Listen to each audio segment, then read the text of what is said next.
Bonjour les petites fermières, bonjour les petits fermiers. Aujourd'hui une nouvelle vidéo de présentation d'une nouvelle carte graphique. Vous aurez sans doute reconnu le logo de Nvidia sur la boîte, avec une bande verte au milieu.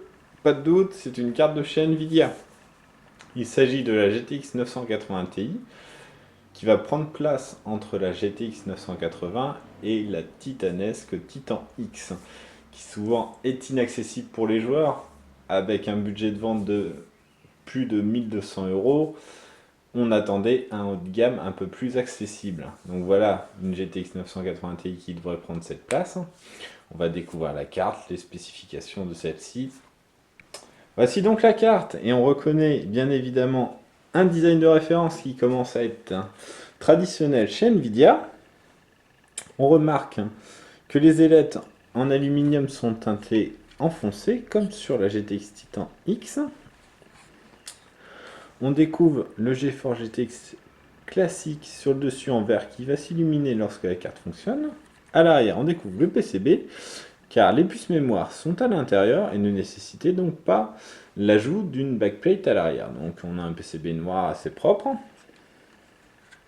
Au niveau des sorties vidéo, on trouve une sortie DVI, une sortie HDMI et 3 sorties DisplayPort. La carte a besoin d'une connexion 6 pins et d'une connexion 8 pins pour fonctionner. On vous laisse faire le tour de la carte graphique.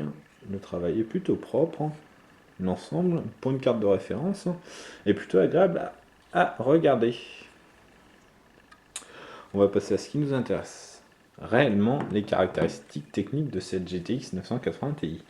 Donc on retrouve le GM200 en 28 nanomètres. La carte dispose de 96 ROP et de 234 TMU, ce qui est plus que les 192 TMU de la Titan X. Au niveau des culs d'accord, on est à 2816. La Titan X en disposait de 3072.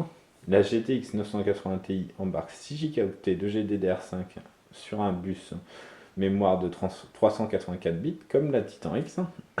Le GPU est à 1000 MHz. Le boost l'amène à 1076 MHz.